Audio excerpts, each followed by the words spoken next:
Ladies and gentlemen, welcome into the No Laying Up Golf Podcast. This is an LPGA edition today. My name is Randy, and I'm joined by two colleagues. First, Cody McBride, down in the heart of Texas. Cody, good day, sir. How are you doing?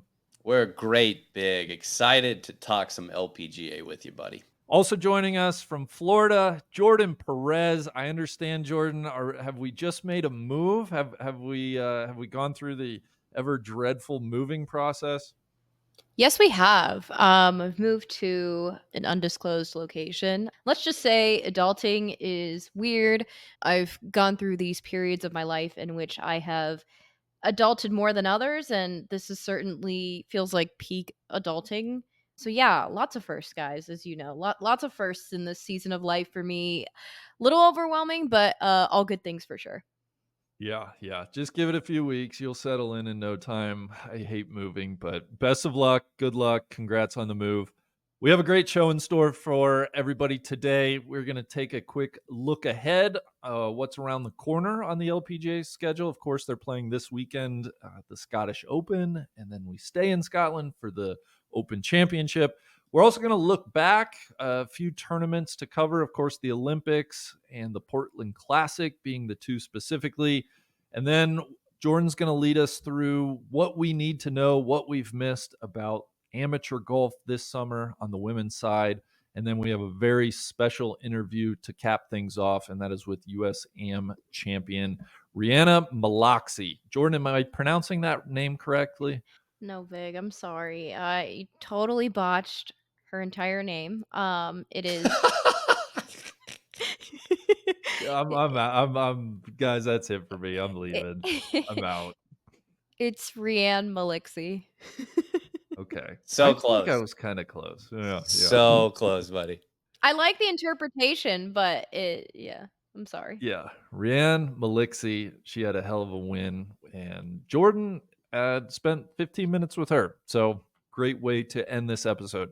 Before we dive in, though, Cody, who do we need to thank? I believe it's our good friends at Yeti. That's right, big. Speaking of things that are happening down in Texas, thank you, of course, to Yeti, our presenting sponsor of all LPGA content for this year. And big, I'm feeling it just like Yeti's feeling it right now, and it's back to school season. I just want to highlight a couple things you can find available on their great website, Yeti.com. Backpacks, a number of different hard water bottles, whether it's a Rambler or anything else, different drink tops, different colors, customizable options. But really, when we think of back to school, we're thinking of backpacks, we're thinking of lunch boxes, all of those available for the people out there. Of course, please check them out at Yeti.com. And thank you to them for not only supporting this show, but supporting LPGA golf as a whole. Kudos to them. God, where is the summer gone? I can't believe it's back to school time. I can't wait. Put them in school. I know. Well, let's thank our other great sponsor, and that is our good friends at Titleist. Cody, what can you tell us about Titleist? Thank you, Big. This is brought to you by Titleist, the number one ball in the LPGA, and the choice of recent winners Lauren Coughlin and Moria Jutanugarn, as well as the newest addition of the LPGA's Hall of Fame, Lydia Ko.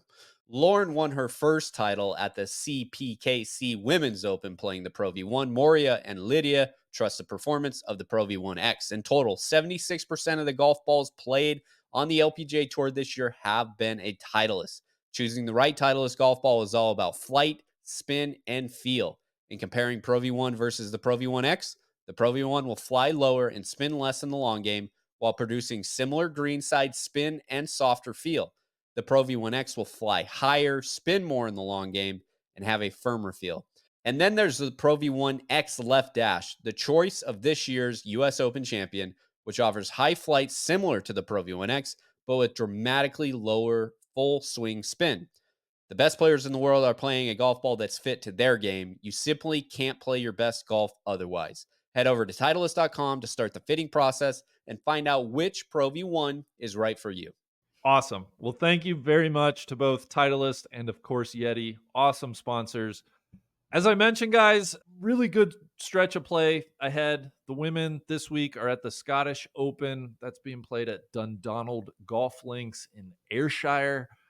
And Celine Boutier is your defending champion. Of course, this was her second consecutive victory last year, coming on the heels of the Evian Championship. We have a good field. It's headlined by Ayaka Furue, Lilia Vu, Jin Young Ko, Minji Lee, Brooke Henderson, Rose Zhang will be over there. One notable absence, Cody, and it sticks out. And I went back and looked. She's never played this event, so it's not something that's just going on this year. But what do we think about Nelly Korda not playing in the Scottish Open? I love it. What's the issue?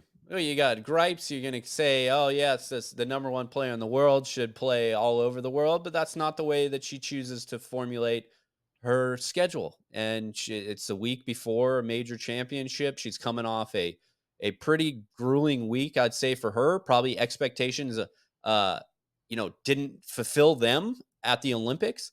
And she wanted an off week. So I don't know if she made her way back to Florida. I don't know if she stayed over in Europe. I know Jess has been over spending time with family across Europe. So who knows? Maybe Nelly set up a European base for the week being to prep for St. Andrews, but I have no issues with this at all.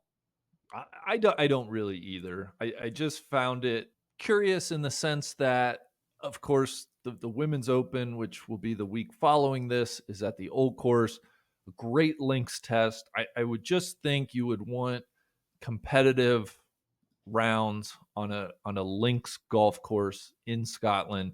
And hey, listen, she might be up in Scotland. She might be playing a ton of links golf and getting her practice in that way. Who am I to question her setting her schedule? It's worked really well for her overall this year and throughout her career. I just selfishly, the more we could see Nelly playing links golf, selfishly, I would love that, but we'll have to wait another week to see her on the Old Course. Jordan, any thoughts and any disagreements there? Where in the world is Nelly Korda? Go play. Get some competitive rounds under your belt, girl. Like, you've been doing the same thing and skipping this event for years. Just come on, just try something else. I don't know. I And, feel and that way, but I also understand the rest component. Do sure. you? But at the same time, where in the world is Nelly Korda? I will say the Open Championship has, of the 5 women's majors, it's where she's had the least amount of success. So I'm not ready to tie a direct causation to that fact, but it just all a couple signs. She hasn't been in the greatest form lately. I don't know. A lot of things point to like, would have loved this to be a competitive week for you. But again, who am I? I'm just a 8 handicap podcaster. So I don't know. Well, yes, I agree with you. I think it would be nice for her to get a couple more links reps in. You mentioned her record at the AIG Women's Open, and it's not that good. Only one miscut, but really her highest finish has been a T9.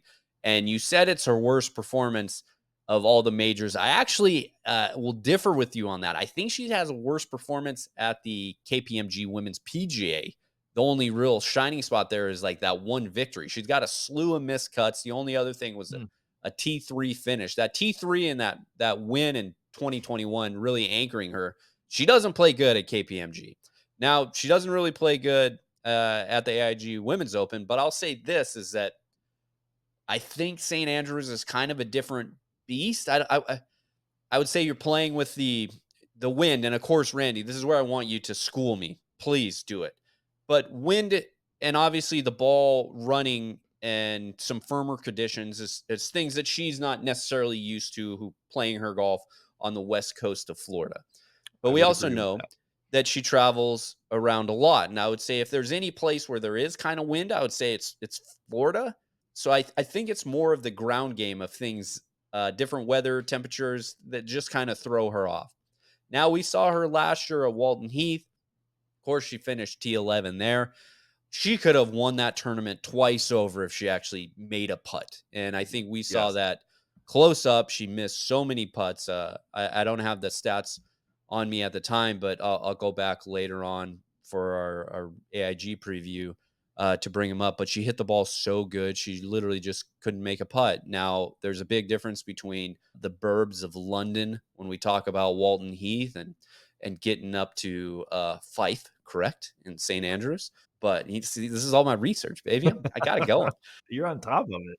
I would say reps are needed for that. But JP, you brought up a good point in rest. And it's just one of those things with Nelly. And we always pride her on being kind of firm to her schedule and not really, burning herself out. And we saw that early in the spring when she went and played that, 5-6 week stretch on her own and was on the road for the first time in a really long time.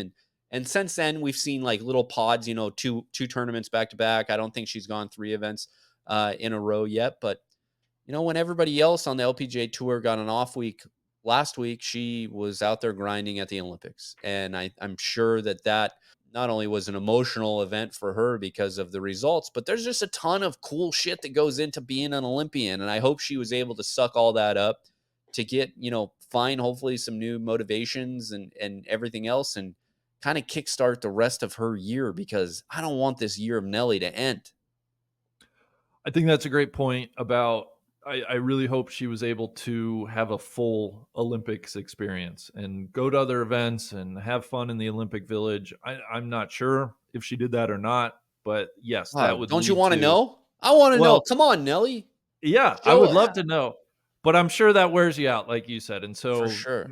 taking this as a rest week, it's starting to make more sense as I hear you talk Isn't through it. isn't it weird? Like the week prior, because she didn't play Portland because I would say she's getting ready for the Olympics. So she had an off Yes. week there, but really it was just hot girl summer. Like she's out, living the yacht life, doing whatever she wants. And I think that's the rest and relaxation part of it that Jordan was mentioning. But this year of Nelly, all these wins and everything, of course, we only have the one major, and that's the Chevron.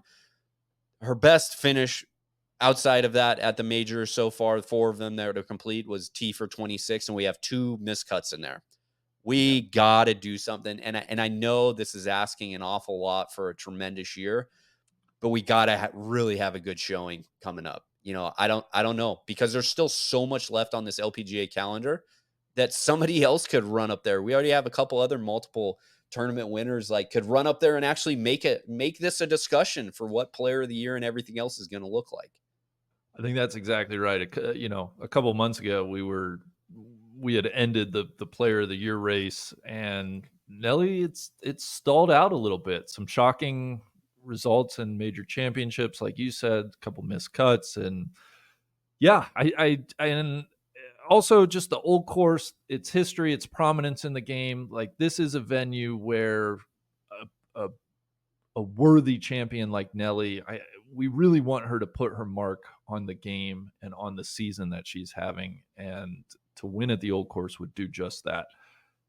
That's 2 weeks from now. We're going to have the three of us, our little trio here is heading over to Scotland this weekend. Jordan has never left the country. I'm so excited for her to not only travel internationally, but to get up to St. Andrews. It is so much fun. We have a big week in store for everybody. We're going to have a preview, a deep dive into the prior AIG Women's Opens played at the old course. Look for that Tuesday. We're going to have a happy hour show Wednesday. We're going to have live shows at the conclusion of play, both Friday and Sunday. And on top of that, we're going to have social content. Jordan, I know you're planning to write at least a couple pieces. I'm so excited to cover this championship. Yeah, so many emotions swirling around the next week. I mean, between my first international trip and just going to St. Andrews. I mean, I'm stoked and I'm excited to get the writing juices flowing again. I think there's a lot of cool storylines heading into next week, and I'm still processing it, guys. Truly, like I can't believe I even get to go and do this. So just so stoked. We're looking forward to it. An important thing to note, besides, we're going to crown a major champion next weekend, the Solheim Cup teams will lock. So the points race and the qualification systems will be set in stone at the conclusion of the AIG Women's Open. The Solheim Cup, of course, is coming up in just a few weeks, September 13th through 15th. A little news today. The 2028 Solheim Cup has been awarded to Valhalla Golf Club in Louisville, Kentucky. Louisville. Cody, any thoughts on that? I know it wasn't that much of a surprise. Are you happy with that decision? Does it excite you? I mean, we heard about this 2 years ago, 3 years ago, I think, when they're like, "Hey, what about this for Solheim Cup?" And we're like, I don't know. Now, obviously, immediate reaction is probably like, "Boo!" Like not good. But that's just coming off of the men's PGA Championship kind of stink and everything else like that. But I actually think that Valhalla sets up really good for team competitions. I think it sets up really good for the women's game. I think there's the different teeing options and everything. Now, you could say it's more of a test on driving distance than it really is accuracy, but it'll be interesting because it's one of those things where team events and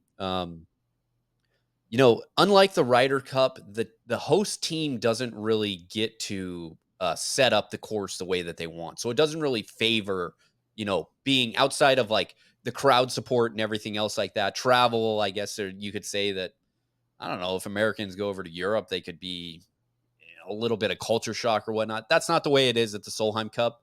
The LPGA and the LET set up the courses together. It's very much a combined team environment for the best of the event as a whole. There's no such real thing as home course advantage when it comes to the course setup. So I think that everything there is going to be fine. I also know that Valhalla is a place, and you're kind of seeing this history of the LPGA taking Solheim Cups to mid markets where they're looking for golf, and they have really good fall golf weather. And I know that's Louisville. And I know that there's an ownership group at Valhalla once the club bought it away, or not the club, I guess, but the four guys bought it away from the PGA of America outright. And I'm sure this was a really good deal for them. So all of that to say, yeah, I'm kind of excited to go to Louisville in the fall and like have really good weather and check it out, because I think again it sets up way better for a team event than it does individual. 100% Cody. As long as we vow to never have a stroke play event ever again at Valhalla, I'm good with this. Truly. It is a great part of the country. Louisville, you could draw I don't know how many mile circle, and you have a ton of population bases: Chicago, Indianapolis, Cincinnati, Columbus, Lexington, Nashville. It should draw a nice crowd. Louisville's a fun city, as you said. This time of year, kind of late summer for them. The weather should hopefully cool off a little bit, and folks can go watch some horse racing. They can do some bourbon tours, whatever floats their boat. I think it's a good location for 2028, so I'm glad that it's been made public and finalized, and we look forward to that edition of the Solheim Cup. God, I can't wait to even think about what that team could potentially look like, though. I mean, are we going to have like, is Anna Davis going to be on that team by then? Like, how many years is she going to stay in college? Is she going to finish this thing out? I mean, Jordan, we could just go down the line. Is Ein Donegan or any of the other Swedes that are coming up that just graduated, they're going to be on that team by then? It's so much to look forward to. I'm very, very excited. Guys, we can like run down the Curtis Cup teams For later sure. and like definitely do some like way too far in the future Solheim Cup potentials because there's so much overlap. I mean, yeah. I mean, 2028 I'm already like, okay, so you're going to be in Sunnyvale this year, but you'll be right over in Louisville, like two different vibes, and I'm ready for it. Definitely different vibes. Big, you mentioned it earlier though. Yeah, I think it's a great area, and kind of Solheim Cup aside, and very, very excited in the next 2 weeks to know who those teams are actually going to be. We actually sat down and did a little pre-recording with American captain Stacy Lewis. I'm very excited to get that recording out there because she's fired up. We know Captain Pedersen's fired up, and I think this year's Solheim Cup is shaping up to be an amazing event as well, right outside of our nation's capital. So we got plenty of not only heartfelt NLU and LPGA supporters there, but like just golf lovers as a whole. Get these events to markets where people want to go actually out, watch, and support. Yeah. Yeah. Well said. Look for that. Once we get the Open Championship behind us, we're going to turn our guns towards the Solheim Cup. We'll have a lot of good content coming out in the lead up to that. So with that said, guys, let's take a few moments here and just look back on the last couple weeks on the LPGA tour. And I want to start with the Olympics. I know the guys did a good job last Sunday night talking Olympics and Lydia Ko, but I want to get into it a little bit more. So for anybody that might have missed that episode or just missed the women's golf portion of the Olympics, Lydia Ko of New Zealand is your gold medalist by one shot over Germany's Esther Hensleit and two shots over China's Janet Lin. Lydia Ko becomes the first golfer, male or female, not only with multiple Olympic medals, but she now has the complete set. She's won a bronze, she's won a silver, and she caps it off with a gold medal this year. And of course, with this gold medal comes another point, her last point needed to qualify for the LPGA Hall of Fame, which is a big honor. It's an exclusive, illustrious club. I'll speak on that in just a minute. But I want to deliver our Mizuho winning moment right here, guys. Mizuho Americas, they've been a great partner of ours. Mizuho America is part of the Mizuho Financial Group, the 15th largest bank in the world. They do a lot of corporate and investment bank, serving corporate and institutional clients. They advise, fund businesses looking to go public, raise money, expand operations, and connect with large investors. Wonderful sponsor of this podcast, and they task us with finding a winning moment when they do these segments. And the Olympic, listen, I would love to play the actual press conference. The Olympics guards their media like Fort Knox guards the gold there. So you're going to have to hear me read Lydia Ko's answer here. But she was asked by a reporter, can you quantify how surreal it is to win the gold medal and to qualify for the LPGA Hall of Fame? And this is all going to be a Lydia Ko quote here. She says, being 2 points away last year was actually quite difficult because as much as people say it's only 2 wins, I know how difficult 2 wins are, especially in this day and age. You don't win multiple times, and not many players win multiple times in a season. So I think that put a lot of pressure on myself, and so I struggled in 2023. But to win the first event of the year at my home club at Lake Nona, that took the pressure off, and I knew that if I worked on the right things, that one tournament could happen at any point. Did I imagine that I was going to do it at the Paris Olympics? Probably not. But this is definitely the coolest way to do it. And I was, not going to lie, I was gutted when I lost in the playoff in Bradenton, Florida. That was earlier this year. I knew that Nelly had played amazing and that she finished amazingly. But still, I felt disappointed with the way that I had finished. But I felt like if I kept working on the right things, it was going to happen. I struggled a little bit in the middle of the season between May and June, but I worked hard with my coaches, and my coaches really made me feel more comfortable. I was telling one of my coaches that I feel really good, like better about my game, and for it to have all come together here at the Olympics, it's really cool. So it's rewarding for the whole team and family. End quote. I much would have rather heard Lydia saying that. But that is our Mizuho winning moment. And I just really love that quote for a couple of things. Lydia, as she's grown older and matured, like to a player, I think everybody loves Lydia Ko. And I think she's done a fabulous job of just being more open, letting us inside of her thinking. And I really appreciate her talking about like not only how hard it is to kind of get those last 2 points for Hall of Fame induction, how gutted she was in Bradenton earlier this year when Nelly clipped her, kind of came from nowhere, beat her in a playoff. Like that's real, that's raw, that's of course she was disappointed, and for her to verbalize that, I really liked. And then it's awesome to hear her talk about how, hey, I've struggled this year, but my game's in a really good place. And I'm left, the whole thing has left me really happy for Lydia Ko, for her to have this moment. I love kind of the book ending. She has every Olympic golf medal there possibly could be now. I just think she's such a worthy champion. I'm not sure how much longer we're going to get to enjoy Lydia Ko. That's one of the big things coming out of this Olympics is just how much more golf she wants to play. But I guess that's a discussion for another time. Guys, Jordan, let me start with you. Are you a Lydia fan? And how satisfying was this to watch her win and gain entry in this manner?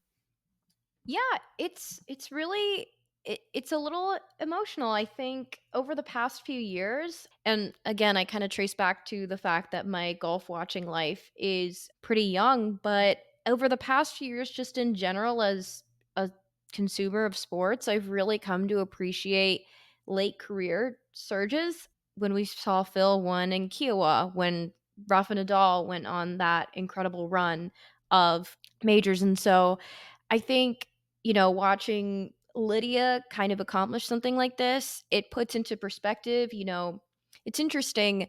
I think a lot of times there's a greater sense of gratitude from a lot players or athletes when they're at the tail end of their careers, but I think in some way they've learned to kind of control their fates a little bit better.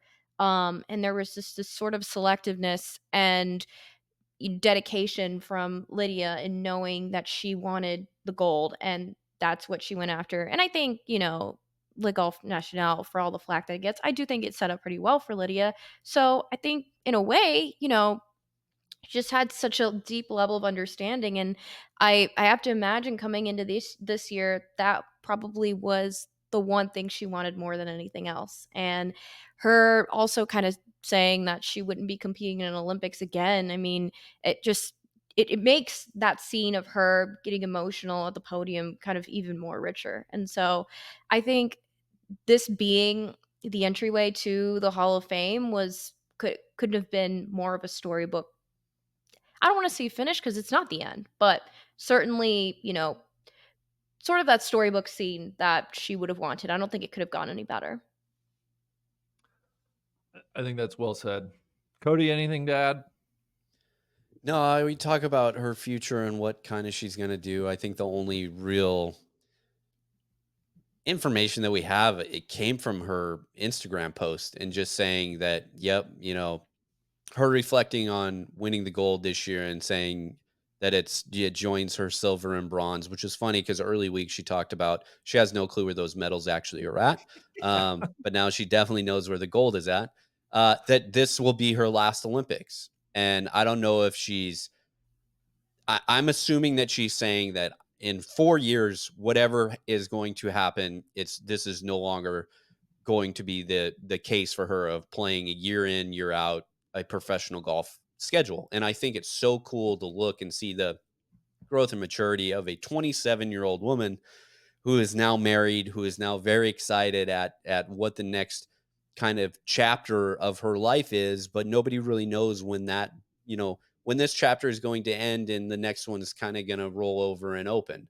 Um, it's awesome. I appreciate her getting the point, and I also wonder if maybe it was a little bit of a pressure release because there's so many other things going on around the Olympics that it wasn't an LPGA Tour event where the sole focus was as soon as she would get in contention that every storyline would have been, what this would mean, what this would mean, this would be your point. And we saw that in Bradenton. And I give a lot of people jokingly, of course, like some shit about it, is that that, but on that 18th hole when she ended up, hitting a not very well approach shot into her final hole and really had pressure on her from a charging Nelly, like the fact that that golf ball almost landed in that bouquet of roses, like, and what that kind of foreshadowed for the rest of the spring and the summer. It's kind of crazy to look back and think of it. So hopefully,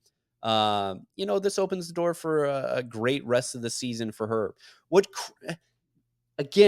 Honestly, we talked about the Solheim Cup. Now we're talking about the gold medal. We're talking about Lydia Ko retiring and the fact that somebody who's from New Zealand and the fact that, like, how come we haven't figured out a way to have a team event here? I know. President's Cup I like know. event. And I understand the International Crown, and that's great when they're able to hold it and everything, but that's not one of these. That's not the Solheim Cup, the President's Cup, whatever it is. Like the fact that we let Lydia's entire career slip away from us without having something like that, I think is like what hits me of like, man, that's sad. Like, how come we haven't been able to figure this out yet, man? And you talk about like growth for her and getting to the 27 points and everything, and she's won all over the world. It's not just LPGA and or LET events. There's, KLPGA events, there's Australian LPGA events. Um, she's just a great ambassador, and not just like within the locker room or to us schmoes and media or anything else. It's everybody when it comes to like not just the women's game, but the overall game of golf. Everybody just raves about Lydia, and it's sad to think of her leaving that at such a young age. But also at the same time, I'm like, yeah, go do it, go chase whatever dream that you want to do. It just kind of has me like, tied up in some emotions, and you go and like dig deeper into her record. And I know you're going to give a great rundown here in a little bit, but like the fact that we're at where we're at, and she has the two majors, the Chevron and the Evian, and that's it. And I'm like, wow, there's so many other close calls that are out there, and like you can go do it, go get it. But it's just weird. It's just a conflict that I have. Well, I think what makes it really weird is in what women's golf is so unique compared to men's golf, compared to a lot of the sports that I would say we follow, right? In that Lydia Ko has a Hall of Fame career now at the age of 27, and she's won majors, she's won Olympic medals. Like we said, she has earned her way. She has played her way into the Hall of Fame.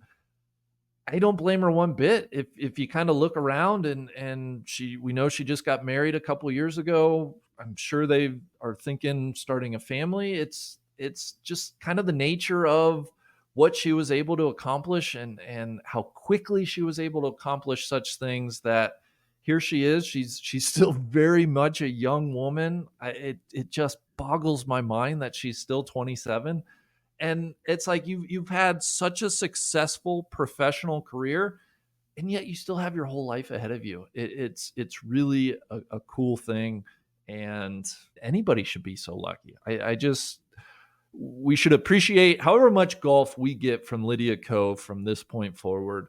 I just personally, I really want to make a point to appreciate it, to watch her as much as possible. It kind of reminds me of on the men's tennis side, and even Serena Williams too on the women's tennis side. I've been kind of the most analogous situations where we know the career's ending. It's been a Hall of Fame, great career, and it's not necessarily about stacking more titles. It's just, hey, let's appreciate it while they're still competing. And so that's what I plan to do. I can't wait to watch her in St. Andrews. But you're right, Cody. I think it's important for. I loved going back through this, and I think anybody listening, I just want to kind of go back and talk about Lydia Ko's career here for a couple minutes, and it's awe inspiring. So career stats wise, let's just start here. Lydia Ko's made 255 career starts. I believe this is just LPGA Tour.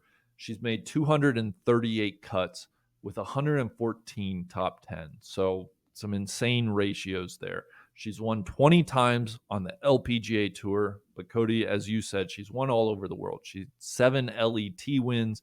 She's won once on the KLPGA. She's won a number of times in Australia, New Zealand, the aforementioned 2 majors, 3 Olympic medals. I mean, it is a full trophy room that she has.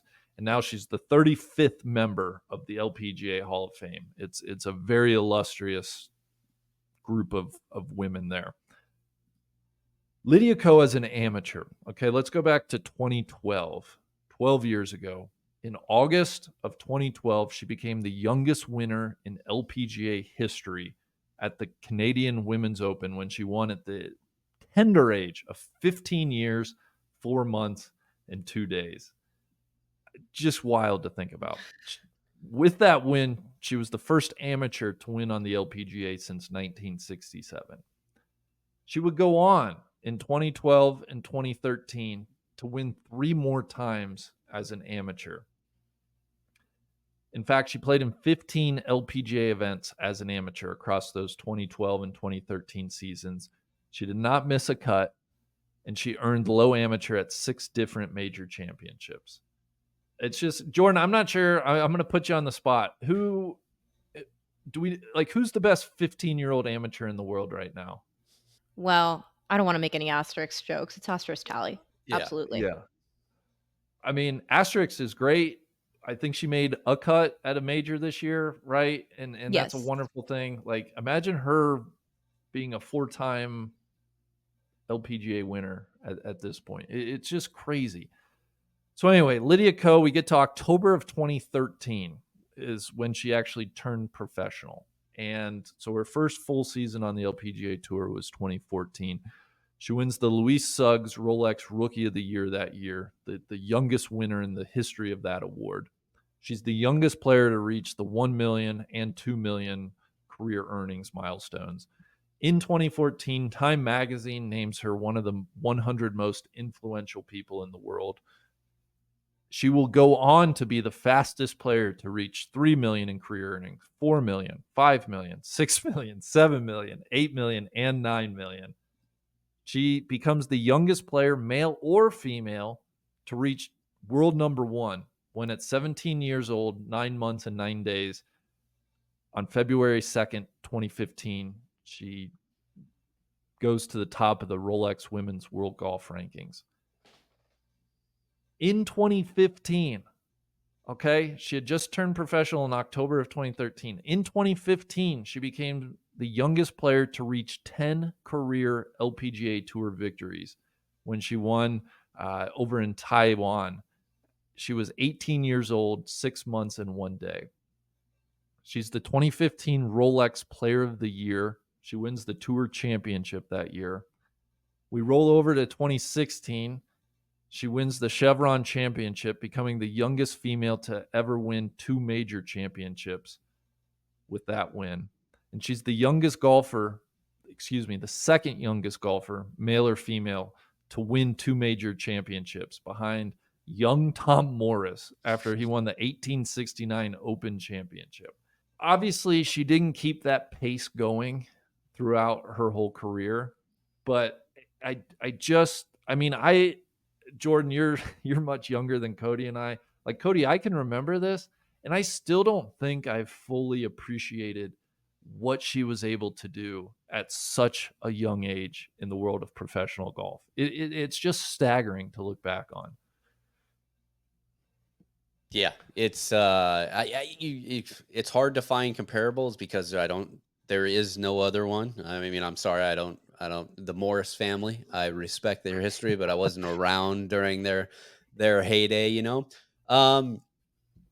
We talked about everything leading up to 2016, and a lot of that goes um I think major kudos to her family and the people who support her, which ultimately, as she continues to grow, others, if there ever is a Lydia Ko story, could say also the family has been a detriment at times. I think that they're, a very proud Korean family who everything kind of runs through dad, and it's come into conflict with people who have been around, not only in professional circles, but personal circles as well, as Lydia kind of continued to grow.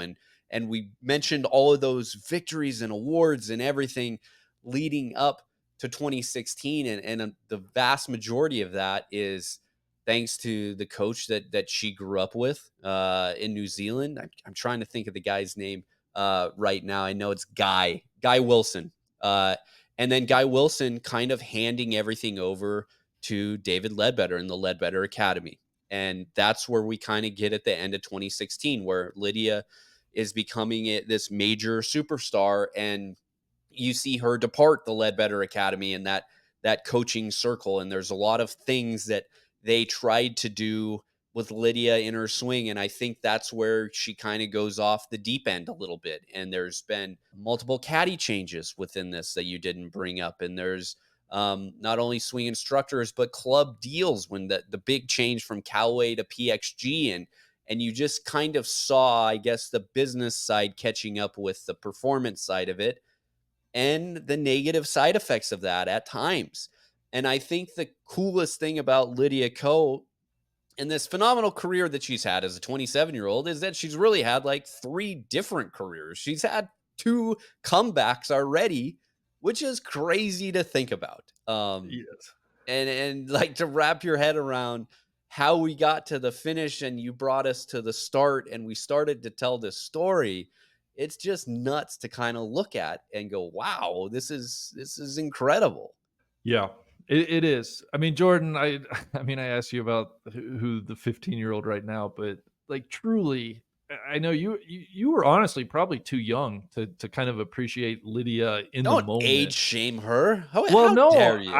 You can fully age shame me because that was not even when my golf watching life started. So What I, were you watching? That was just peak basketball watching. yeah, it Where was was peak. LeBron at? Was that Yeah, big Heat seasons going on, everything else like that? pretty much.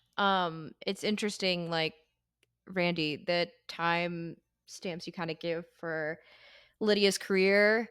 2015 in particular, I was graduating high school. I was not doing anything remotely as remarkable or cool. And I say this because I am also 27 years old, and you put me in Lydia Ko and I couldn't should not even be in the same room, okay? Because that's yeah, I'm looking pretty embarrassing right now. So I bet you guys could tell some good stories together, though. could we? I Of course, I don't think like it's impossible to try to compare your life to somebody who's a professional athlete, and I think you have a lot more to give, and you've done a ton, Jordan. So don't cut yourself any short there trying to compare yourself to a Lydia Ko. and Um, Maybe and I'll go buy a gold medal now. hell yeah, Jordan, to be clear, I am coming at this from the angle of, I don't know anybody more passionate and into amateur golf and exactly. certainly on the women's side. And, you just lived through the Rose Zhang amateur career, which was extraordinary for its, for her own reasons. My question to you is, can you imagine somebody approaching what Lydia was able to do at these ages again? Like it just in today's day and age, the hype, the excitement, it doesn't seem like it would even be possible.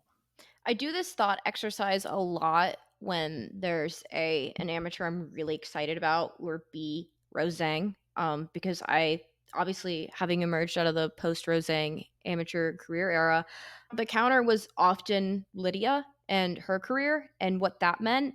I think there's two different coins, right? Like you can look at Rose's career and you can say that was a remarkable once in a lifetime type career, one of the greatest careers we'll see for its own reasons with regard to competition and just how good players in amateur golf have become. And we can even touch on that later when we get into more Curtis Cup team announcements and things like that. But I think if Lydia's career was to play out now in a modern context, I mean, I can't imagine the coverage would just go. I mean, I think it would be perceived so differently. It would take off so well, and maybe it would mean Lydia would have played college golf, maybe because now there's NIL opportunities. Maybe it would have meant she did the same exact thing she did before, right? And so I always wonder, with careers like that, how they would be handled, and maybe would they even take the same path? Would they have played maybe more high level amateur golf events? Would we have seen them at NWA? Would we have seen them at the US Women's Am, the British Am, doing that kind of rotation of events frequently to basically achieve that pantheon and then move on in the way that Rose did, right? And so I don't know. It's a fun thought exercise and I go through it a lot because I think Lydia's the gold standard for that. And I think maybe that takes on a different interpretation now, and especially in women's golf. I think in particular it's fun to kind of speculate because so many careers happen, so many great promising careers happen internationally, and all the paths look different and they all mean something unique. And interpreting that success, I think, is always really fun. But being able to kind of, you know, speculate and wonder what that career would have looked like, how that would have been perceived, what the coverage would have looked like. I mean, would she have been able to handle it the same way? Right? Because Yeah. it would have been an entirely different ballgame with how further into social media we are now. Yeah, Mhm. that's a great point, and I do think that I think Lydia has been uh, there's a huge weight that was placed on her shoulders very, very young, way younger than anybody probably deserves to carry that. But I also know that she had great role models and was shielded a lot from it.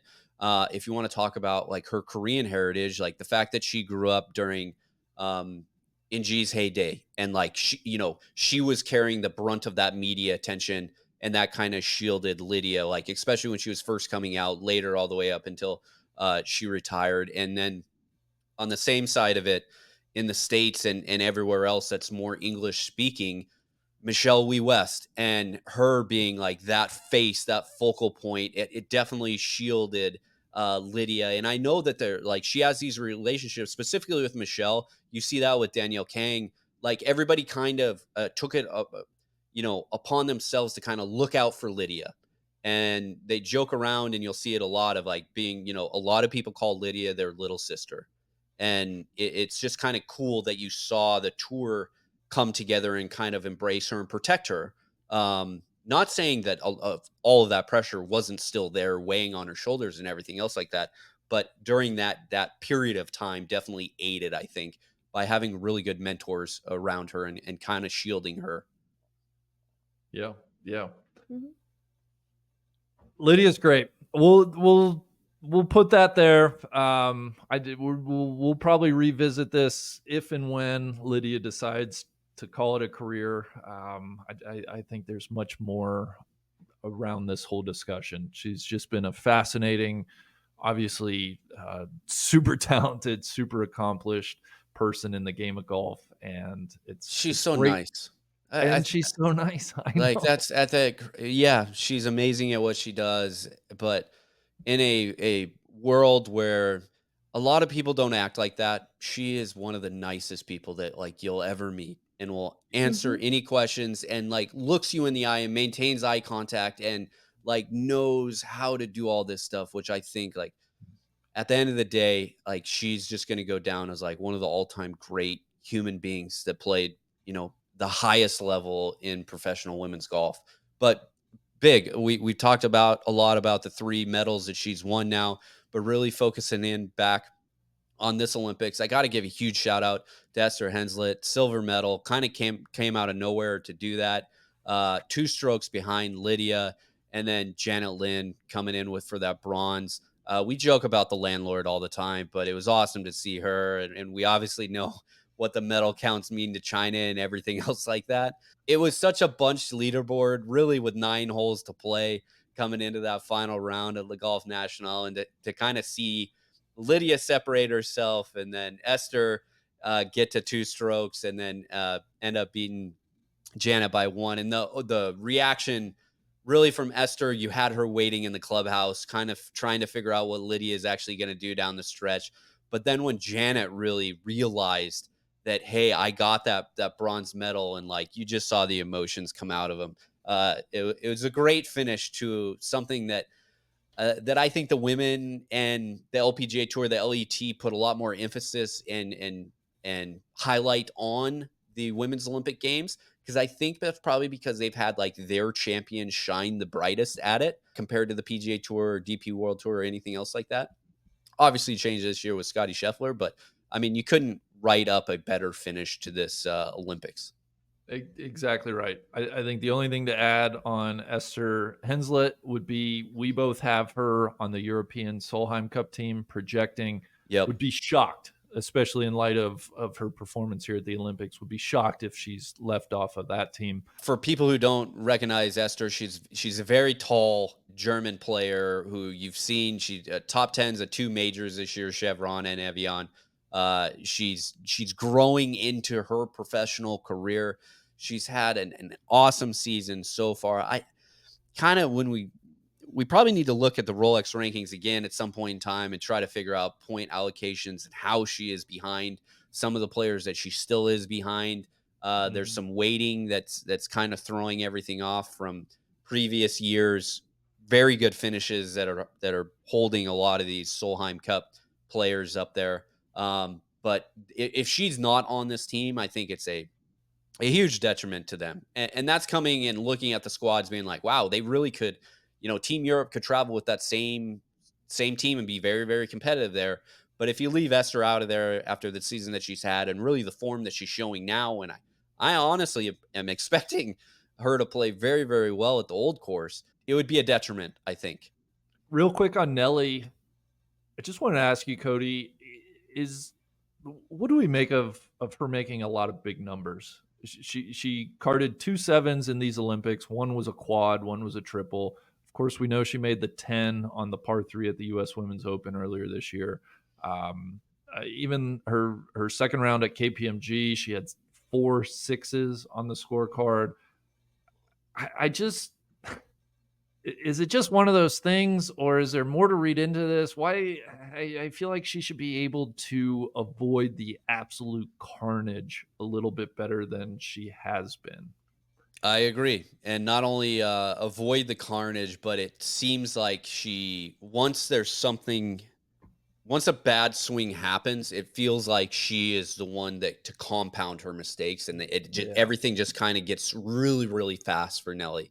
And that's something that I picked up. Obviously, U.S. Women's Open. I still stand by the fact that that was a good shot that probably was like a yard, probably even less than a yard short.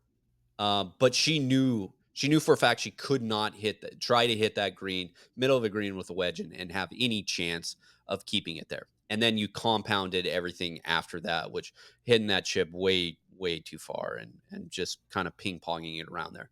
Kind of the same situation happened in Paris. And you just saw it get really, really quick. What I will say to counteract that, and I'd say that was the big mistake early on in the Olympics competition, the 7 that she made on 15 during the final round, she had to go for something. And I'm honestly very proud at how Nelly kind of fought back. She didn't kind of lay down and give up and just kind of say, nah, I'm out of this. Kind of some Rory situation there. Obviously, with Yeah. 15, they did almost the exact same thing. Nelly actually hit a better shot after her drop there, if it counts for anything. But overall, disappointed. She's got to figure out these big mistakes because, again, it's not that mistakes don't happen. It's that she has this tendency to let it snowball so fast. Well, And that's yeah. Going back to the second round, where she hits it in the water, and like that's got to be a double at worst, right? Regroup, hit the green, 2 putt, get out of there with a 5. I just feel like she I- and she knows this too, but like you just can't let that mistake turn into a 7, which torpedoes your whole week then. And as we look to the old course, you want to talk about a few landmines and bunkers, and you can make some big numbers out there from some unexpected places. And I don't know. That's got to be so frustrating, because I know it's so frustrating for me watching the golf yeah, tournament. Is like, God. yeah. Another thing we talked about, Nelly and kind of her season. Hannah Green, again, another multiple champion here, had a heck of an Olympics, ended up coming in tied for 4th. And really, outside of her opening round, and you could put Charlie Hall in the same boat, they just had real stinkers for opening rounds. And then Hannah and Charlie played phenomenal from there on in. Obviously, Hannah with a higher finish there. Happy to see Rose being in contention. Not happy with that final round. It I felt know. like there was a lot going on. I know they were put on the clock after like the 3rd or 4th hole, and it just kind of got away from Rose. Now, she needs to be able to compose herself and deal with what's going on in the situation when those smaller putts kind of slip away from her and everything else like that, on top of being put on the clock. And there's a conversation going on about slow play and how to get these, these players around. And we saw that last week at the Wyndham, but I'll say the same thing for this Olympics. Uh, Putting them off in threes and expecting them to be able to keep up with any sort of time par based off of TV coverage is just not putting the tournament in the best situation to succeed there. Yeah. Again, no excuses for Rose. She just kind of laid a stinker there. Final round 74, I think it was. That was a little disappointing. I would have liked to have seen her rise to the moment, be in the mix, at least. And she did, even coming to 18. I think, if she eagles 18, maybe she gets into a playoff for the bronze. But Right. that to me was the biggest disappointment. I coming into this week with her competitive experience at Le Golf, would have liked to have seen a better fourth round from her.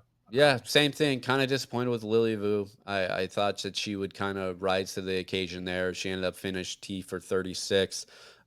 Just didn't really have it. But I think that the glowing brain, like what in the world is going on here, was Leona Maguire. She took DFL. Rounds of 78, Yeah. 79, 83, 71. I don't know. It tells me that those aren't the scores that Leona shoots. That's not what she's about, man. I know. And especially when it comes to an Olympics and representing her country and everything else like that, there has to be something else going on there. I'm very keen to see what she does at the Scottish before the AIG, because I think a lot of people really like her around the old course. She just kind of got that grit in her. She's a dog. She's gonna stay out there. It doesn't matter what the conditions are and grind it out. Well, yeah, but you can't do it when you're putting up these numbers. I know. And fast forward to the Solheim Cup, like she's going to put her Solheim reputation to work if she's coming in with bad form. I still wouldn't count her out for earning 3.5 points, 4 points, even if she does come in on poor form. But that will be interesting to see.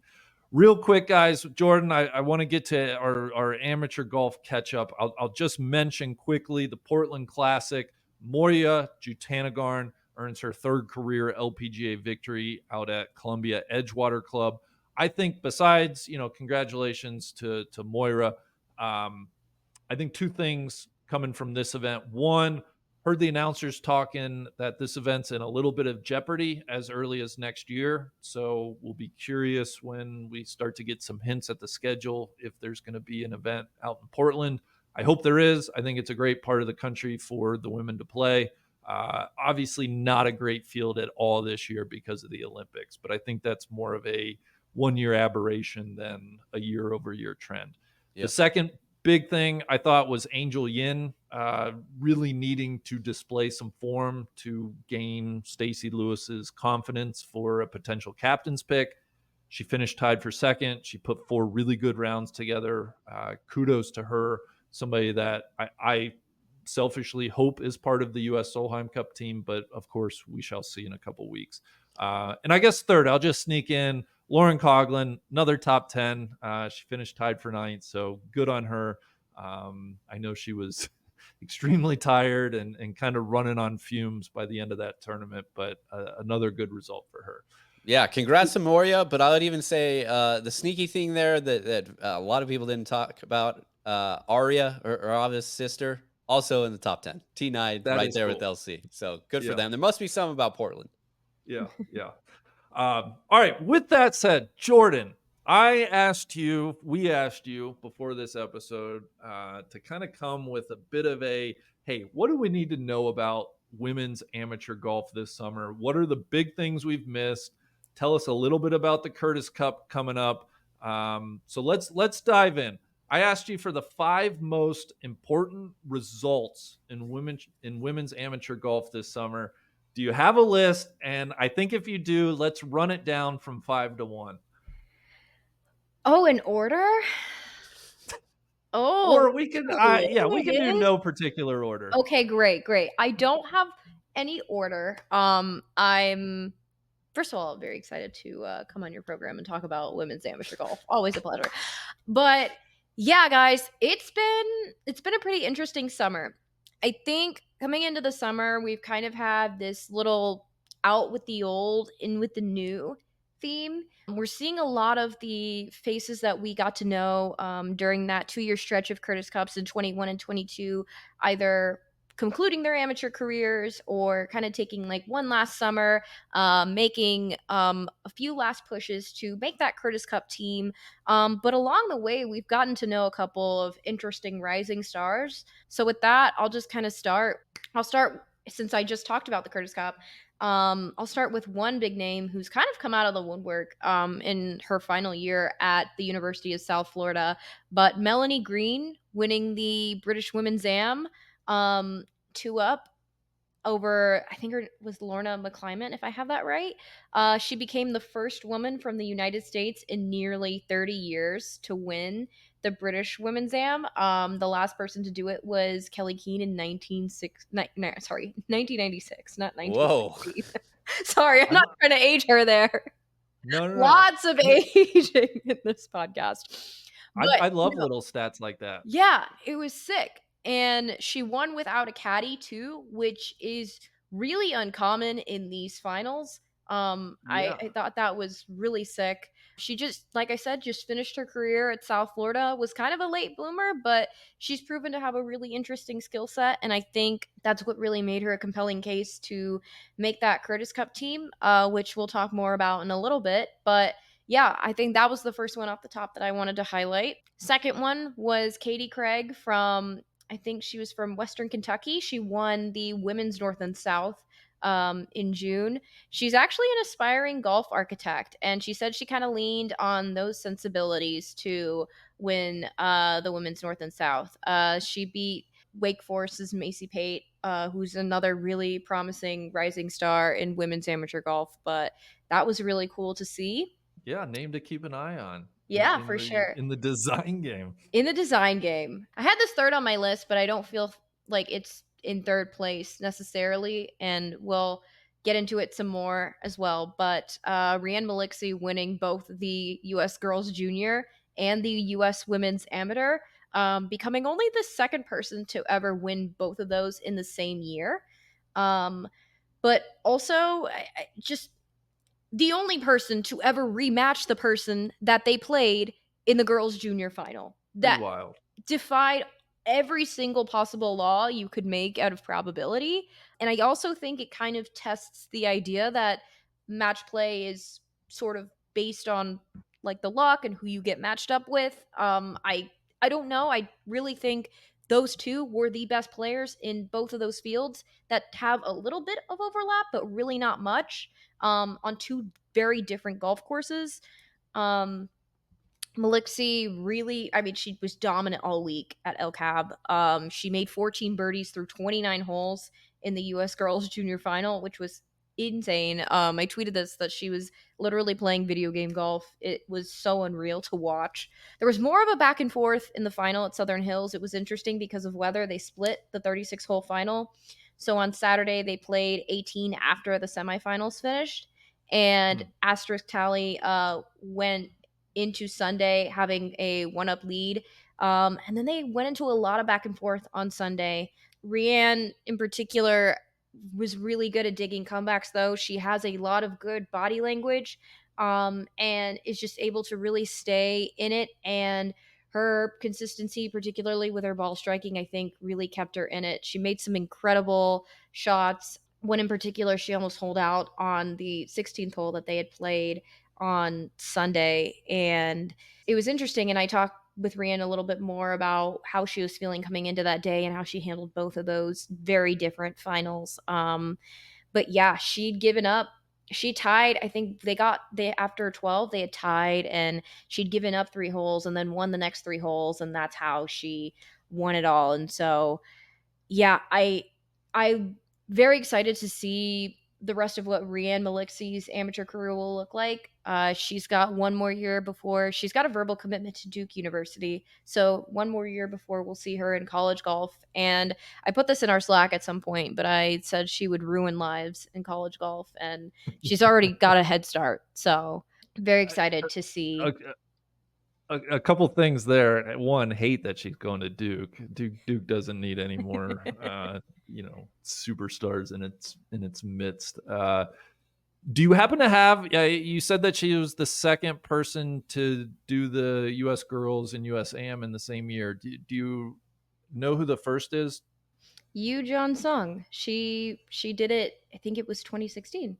Was just, yeah, that in itself. And if you want to go calendar year, I guess in theory you could say Rose is also in that company as well, but in the actual numerical year, they are the only two. Okay. I wonder. It looks like I was just Googling Yoon Jong Song. She is a professional golfer. She must be playing over in Korea. Interesting. I would have thought it would be a name, that we would all know. That's super interesting. All right, sorry, I interrupted you. A couple more big results. What do we have? All right, you asked for 5. I'm going to give you 6 because we technically squeezed in 2 with Rianne, but I don't think that should count. Louise Rydquist winning the European Ladies Amateur. She went into the Sunday of that event with the overnight lead and held off Meja Ortengren and Andrea Revuelta on the back 9 to kind of take it all for herself. And well, actually, with Melanie, I should have mentioned this. Melanie got an exemption after her British Women's Am win into the AIG Women's Open, and Louise will also be at the AIG Women's Open with her victory. So, Awesome. will be very cool to see some of those names out there next week. She's from South Carolina, right? Yes. Another strong Swedish player coming up. God, they're so good. It's nuts. Trying to think good. where else. Trying to remember who she lost a couple years ago too in the women's am, right? Trying to remember who she ended up losing to. Anyway, I remember off the top of my head. Come on. Yeah, come on. Another Swede. Who would have thought? They're coming. Tremendous. Yeah, they're coming. Tremendous rundown here. The one name that you haven't mentioned that we started out a real hot beginning of the year, Lottie Wood. Kind of what's Lottie been doing? She's been playing a lot this summer. We obviously saw her almost in every major championship. She was in it. Has she been in any other big women's amateur events or anything like that? We haven't seen much of Lottie since the U.S. Women's Open. No, haven't seen much of Lottie Woad at all. We'll get to see her also at the AIG Women's Open next week with winning the annual and got her into that event. But no, hasn't been a summer of Lottie Woad. It's been a little quiet on that front for the number kids. 1 ranked amateur. A lot of the kids. Okay, one more big result that I'll name, and then we can do a small list of honorable mentions. Farah O'Keefe winning the women's Western. She defeated Elise Lee and broke the medalist curse, as many coin it. She's one of the newer rising stars. She's coming out of Texas, so it was nice to see her earn a win this summer. And yeah, just has been really climbing the WAGR ranking and was kind of gunning there for a Curtis Cup spot. And we'll see kind of how she fared as we reveal that list. Very quickly, I'll give out some honorable mentions. Lei Xian at the Southwestern Women's Amateur, Annabelle Pancake at the Sea Island Women's Amateur, and another name I will probably botch, but I'll do my very best, the Nana Kochan Sani at the LNGA Amateur. Those were all the very notable wins this past summer. It's been a very fun summer of women's amateur golf, kind of a reset year, but we're getting to know some newer faces, and I think that's always a lot of fun. That's awesome. Thank you very much for putting that together. Can't wait to see some of these names over in St. Andrews too. That will be wonderful. All right. Last thing, Curtis Cup. When is it? Where is it? And who are the names people need to know? Who's favored? So the Curtis Cup is the weekend. Dates wise, I don't have that off the top of my head, but it is the weekend that is following the AIG Women's Open. You guys look like So you're that's going looking to it up. be the last week of August. Yes. August 30th through September 1st at the famed Sunningdale Golf Club in England, which is so awesome. In the Heathland, Cody. That's our part of the world from last year. You didn't get it over an there. invite over there, Big. I don't know what your deal was. Anyway. I think that was above our pay grade. Jordan, continue, please. Yeah. So thanks for looking that date up. But yeah, we just got the official confirmation of the Team USA Curtis Cup teams. So both of those teams between USA and GB and I are finalized. I will if there's you guys prefer I start with GB and I or Team USA, what's your preference? Start with GB and I, because I think US team I would guess is probably favored. So give us a few of your favorites from GB and I first. Sure, let's do it. So, GB and I was decided before Team USA, but GB and I is headlined by Lottie Wode, the number one ranked amateur in the world, as we just discussed. Hannah Darling will be playing her third Curtis Cup. It seems like she's been an amateur forever. I was thinking that exact same thing when she got named again. I'm like, I feel like you should be on the outs, but you're not. You're yeah. Well, I know we're not talking about Team USA here yet, but Rachel, you did a Keen, same thing. They've been an amateur too long. Yeah. Like, I think Rachel's older than Lydia Ko. She's been playing amateur golf, since Lydia was a 8-year-old. It feels like. I didn't think about that, but they're not that far apart in age. Sorry, Jordan. We interrupted you. No. So after Hannah Darling is Sarah Byrne from the University of Miami. She's had a pretty good college career over there. Euphemy/Mimi Rhodes was also named to the team. Anya Donegan from LSU also made the team. If you guys remember, she was almost the Low-Am last year at Pebble. Of course. And Patience Rhodes, who is the sister of Mimi Rhodes. They'll actually be the first sibling duo since Leona and Lisa McGuire in 2010. And then finally, Beth Coulter rounds out that team. So that's your GB and I team. GB and I I don't think they are ranked as high as the previous GB and I team, which is a little concerning. Now, yes, they've got more experience over there, and if that feels a little bit better. However, that last GB and I team got kind of demolished. However, one could say the last Team USA team is a little bit better than this one. I'd argue maybe not. They do have the best player in the world in Lottie Wode. She's got a pretty good match play record in general. She actually, and sorry, let me correct myself. She did play the British Women's Am this summer. She made the Sweet 16, and in 2022, she won the R&A Girls Amateur. So she's got a pretty good match play record over there. And honestly, I think having Hannah Darling on that team as a vet is going to be tremendously helpful for them. She's personally, her game has just grown a lot, but also just as a person, she seems like she's really just settled herself and become so much more of a confident player. She kind of was talking a lot about that at Anwal this past year after she had contended on that first day. And yeah, I think Anya Donegan is someone else who, like I mentioned, was almost a Low-Am last year at Pebble. Has just some really good championship experience in general. And yeah, but I think the one not so secret weapon, but I think the one thing Team USA needs to be a little bit worried about is their captain. You guys know who the captain is? God, I do not. For GB and I? Yes. Yeah, it's Katrina Matthew. Mm-hmm. She's a heavyweight. Terrifying. It very much is. True hitter's hitter. You're right. They absolutely Team GB and I got stomped at the last playing of the Curtis Cup 2022 at Marion. They were beat 15.5 to 4.5, but that's not the squads at all that are going to be represented this time. So Team USA, who do we got? Team USA. All right, so that team was just finalized yesterday.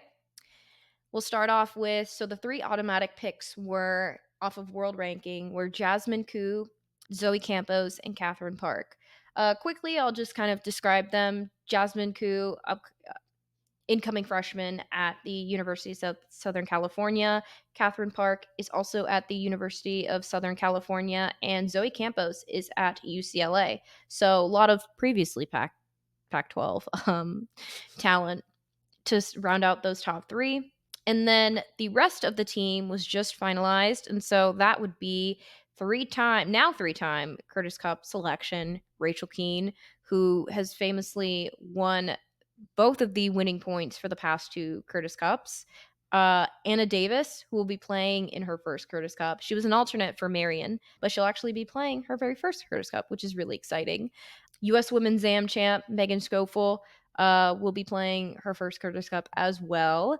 And Melanie Green, who I talked about earlier, who won the British Women's Amateur, it will be part of that team as well. And lastly, the summer of asterisk tally continues.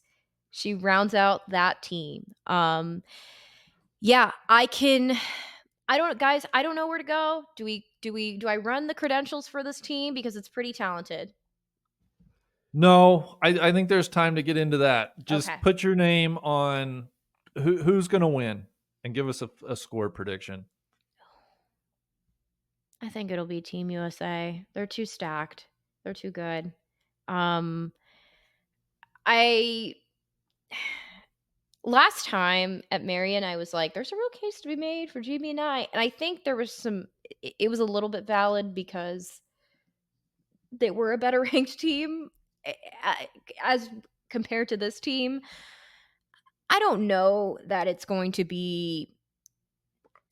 This is gross, Cody. She's not willing to just put her name on I something. know she has She's too many hemming, she's favorites. hawing, she's trying not to piss anybody off. How can do I just predict a close one? Come on, JP. Guys, I've made the case before for completely eliminating GB and I. It was very inflammatory. A lot of people were upset about it. It is documented.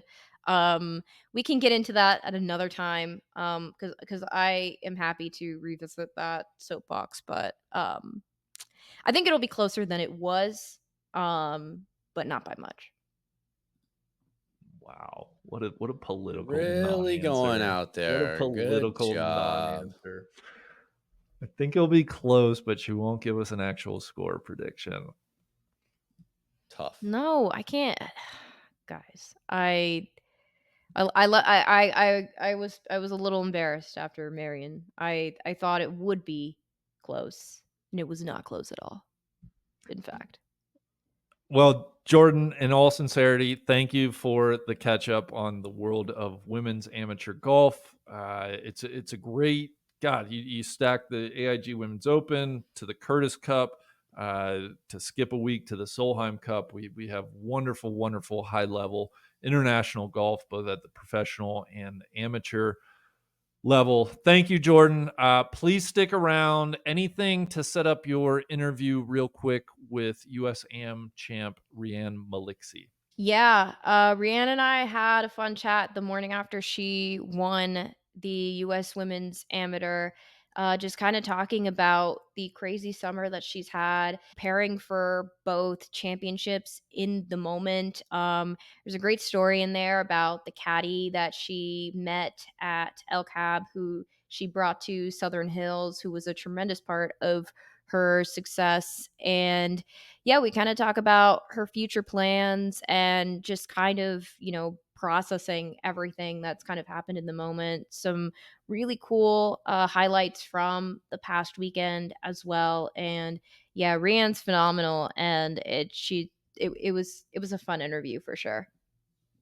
Awesome. Well, everybody enjoy. Thank you. And we will see you next week from St. Andrews. Rianne, congrats on winning the U.S. Girls Junior and now the U.S. Women's Amateur. I know it's been a whirlwind of a past month for you. You're now one of 9 people to win multiple USGA titles in a year, but only one of 2 to win a US Girls Junior and a US Women's Amateur. I mean, I can only imagine the celebration last night was like even bigger than the one for the Girls Junior, right? Yeah, thank you for having me, Jordan. And yes, it's been very hectic since the last 12 hours or so. And yeah, I'm just trying to soak it in right now. When you finished up on 18, it looked like you were you couldn't even believe what was happening, especially when you went over to hug your mom. Yeah, because I was one down starting the match on that Sunday afternoon and finished the match 3-2. And it was like the match was going back and forth all time. And I just couldn't believe it. And yeah, I just wanted to hug my mom, which I was really proud of. And I was just really happy to see her. And yeah. Chances are you'll probably be the only person to ever have a rematch from their girls' junior match. The fact that you and Asterisk played each other again was just so crazy. But let's go back to the girls' junior for just a second. You were so dominant that week at El Cab. Your ball striking was incredible, and you managed to pour in some incredible birdies in that final match. I mean, you had 14 and 29. I mean, that's just wild. I know you had struggled with some negative self talk in the past. I mean, how validating was winning the girls' junior and showing you how hard all the work that you put in had finally paid off? Yeah, it feels amazing. Birdieing like almost 50% of the holes I played in. It's just crazy. And yeah, it's nice to see that hard work paid off that week. And I know you did say I was kind of self-deprecating last year, and I think I realized at the beginning of this year, everything is just all about perspective, and everything just went high and roaring ever since 2024. And it's a good thing my dad helped me maintain a really positive mindset, and I'm just really grateful for his support. Yeah, I'm going to get into a little bit more of the support you had during these championships, but I do want to talk about your dad. I mean, what were the kind of things that you guys been working on? Honestly, I'm very grateful for my dad because he sacrificed a lot of time off work just to accompany me train. And yeah, we talk about all the stuff I've been doing in training, all the things that I could work on, what I can improve on. And I've been fixing my diet lately. I've been eating more, just really getting more on protein and really just trying to gain muscle mass since I kind of like lost weight last year, and I did lose some distance back then, and then we kind of worked on that. And then he really just pep talked me just a lot on my mental game, and yeah, just really trying to see the positive side of things. I think one of my favorite stories in golf this year is the story of you and your caddy, Carmen Fletcher. I got a chance to talk to Carmen a little bit during the girls' junior. And for people who don't know, Carmen is a college golfer at Alabama State who was working at LACC this summer and decided to caddy for the week at the girls' junior at El Caballero. And from my understanding, she ended up without a bag for the round of 32. And that's how you guys got paired together. And then you guys won that entire week. And then you guys find out she worked at Southern Hills and you win the whole thing again. Tell me about your relationship with Carmen and kind of how that came to be. But yeah, Carmen's amazing. She's just a good lass to be with. She's very chill but very funny at the same time. And yeah, I had a caddy before I had Carmen at the U.S. Girls, but he couldn't caddy for me after the round of 16, I think.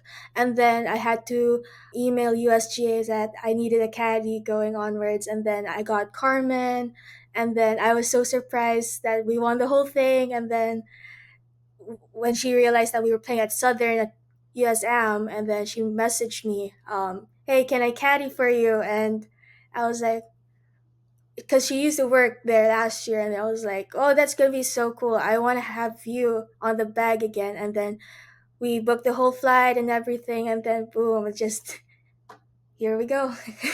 What was that whole so you kind of spent half your week at the girls junior with Carmen, but then you get to spend the whole week with her. I mean, what was it like having a lot of that knowledge and not only being there, but then being with someone you were already comfortable with?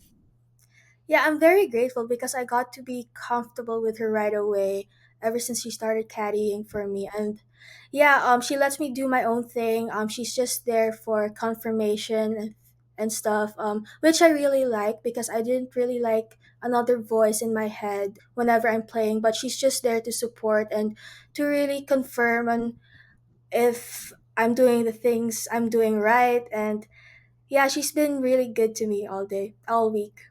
Let's talk about the U.S. Women's Am. You played Annabelle Pancake, Anna Huang, Charlotte Schremer, Catherine Rao, Kendall Todd, and then you get a rematch with Asterisk, which we'll get into in a little more in a few minutes. But it seemed like this past week was a little bit more of a grind than the week at El Cab, and the greens were pretty fast. I mean, talk to me about how it tested your game and what kind of adjustments you had to make. Okay, honestly, the first thing I noticed when I did my practice round was just it was quite a tough walk. It was very undulating. Southern Hills has some like very diabolical greens, and there are some putts I couldn't really read, and I really had to ask Carmen on what she was reading, and then I was kind of like reading the opposite reads, and then it was kind of like a really tough grind out there.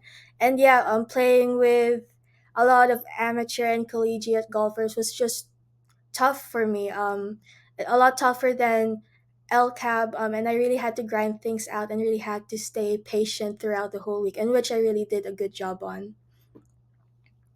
It seemed like there were a lot more close matches during your week this past week. I mean, at what point did you feel like you might have gotten comfortable, really feel like you were understanding the golf course more?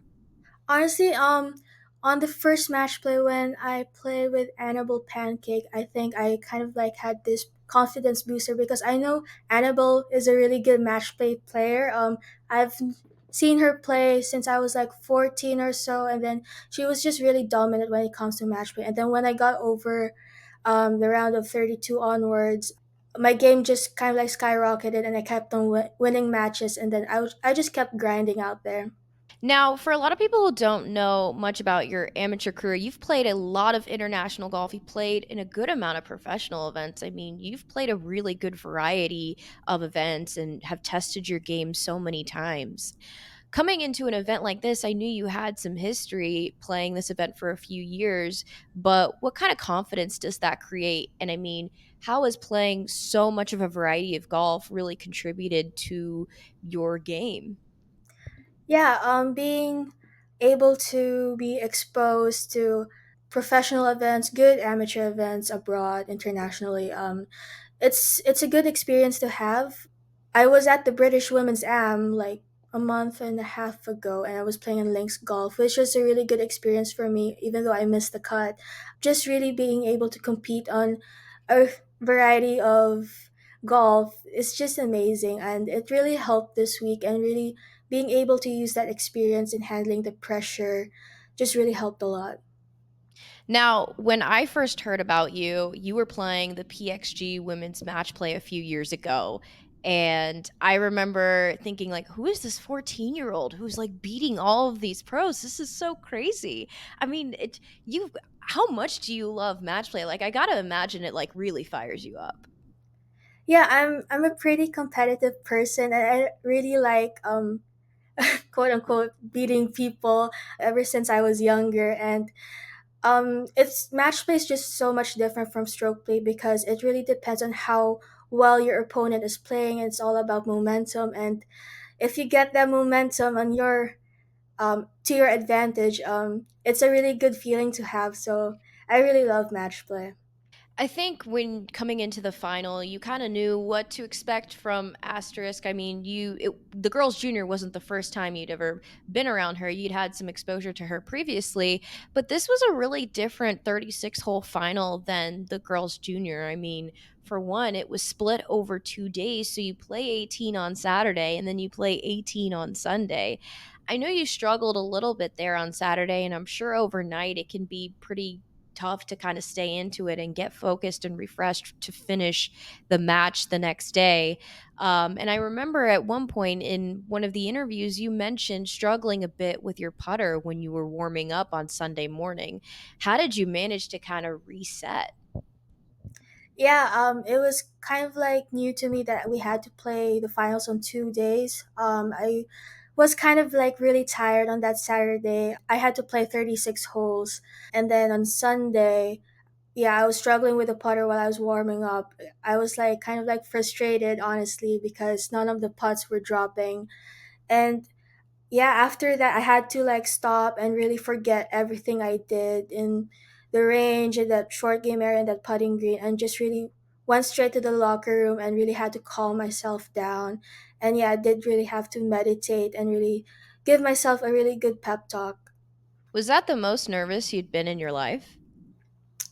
I'd say yes. I've been very nervous at that time, but when I started that match, I was like, yeah, we're good to go. How do you kind of get into a rhythm in a zone and maybe not let your opponent kind of affect what you're doing? Honestly, just really focusing on yourself and not really thinking how well the player is doing in the match. I know Astros is a really good player, and but all of us are bound to make mistakes at one point, and both of us did make mistakes on that match. And I just happened to minimize those, and you're just really trying to correct things around, and I just happened to make good shots at the right time. I know this match was pretty back and forth kind of compared to the girls junior, and I think the 20 footer you made on 14 was one of the coolest shots, and then you nearly hole out on 16. I mean, you it was such an incredible comeback to see. Just kind of walk me through that last stretch that you had there.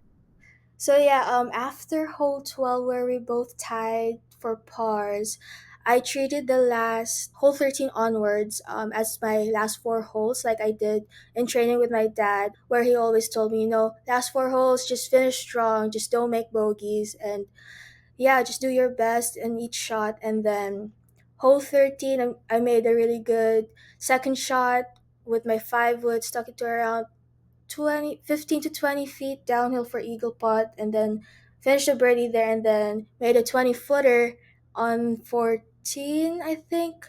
It's a good thing I hit the pin, or else I would have been off the green. And then 16, I made a really good second shot, 6 iron into the wind, stuck it to like 10 feet, made the putt, and then the last hole nearly holed out from the bunker shot. And I was surprised that it still hit the pin. It's safe to say that those two pins saved my life there. But yeah, it's been amazing and drained the putt, and yeah, we celebrated after that. Talk to me about the celebration last night. I mean, I can imagine it's a little difficult to find places to celebrate in Tulsa on a Sunday night, but I mean, you still must have had a good time. Yeah, I just had a really good dinner with my mom at Longhorn Steakhouse near here in my hotel, and I really had good chicken fried steak, and yeah, we had a really good night. Oh, I love that. That's awesome. Gosh.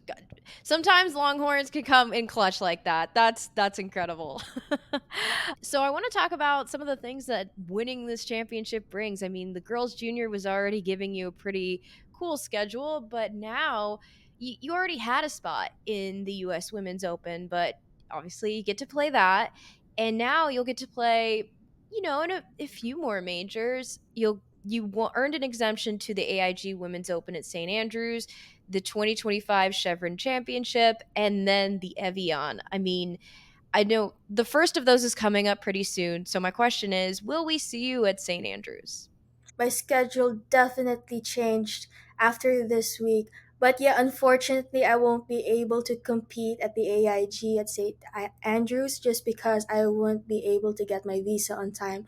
So instead of playing AIG, I'll be playing in Korea instead for the Hanwha Classic, I suppose. Yeah. Cool. Well, I mean, the part about St. Andrews just that's really unfortunate to hear, but it's still exciting that you have still got a pretty revamped schedule. There's still some majors to look forward to, so that's awesome. But where can people kind of expect to see you for the rest of the year? Honestly, I'm still sorting my schedule out. I'm pretty sure I'll be going back and forth to Korea because after this, I'll be having another event in Korea on September. And then for the rest of the year, I think I'll just be staying in the Philippines, just training, and hopefully there'll be more invites abroad. Awesome. And I know you'll get to play Anwa again next year, so that'll be really exciting. And then there's a lot of good amateur golf kind of on the line and in your future, but you've got a verbal commitment to Duke, from what I understand. I mean, how exciting is the prospect of college golf? Oh, super exciting. It's also nerve wracking at the same time just because you have to meet those requirements from Duke. And as we all know, Duke has a really, I'd say, tough requirements. You have to do a lot of classes and all that. And it's really hard taking classes while competing at the highest level of golf. And yeah, I think I've done a good job at that. And yeah, it's really exciting that I've verbally committed to Duke. And yeah, I love the campus and everything and the coaches. So, what's your school schedule like? Are you finishing up high school this year? Kind of what do you got left? I'm a senior now. I'll be finishing up school, I think, May of 2025. That's super exciting. And do you go to the high school in the United States? I'm homeschooled in the Philippines, but I study through a U.S. curriculum. Okay, awesome. That's super cool. Well, Brian, I'll let you go. I know you've got a lot going on. You've got a flight to catch to get back to the Philippines, but congratulations and thanks so much for spending some time. I'm so excited for you. Thank you so much for having me.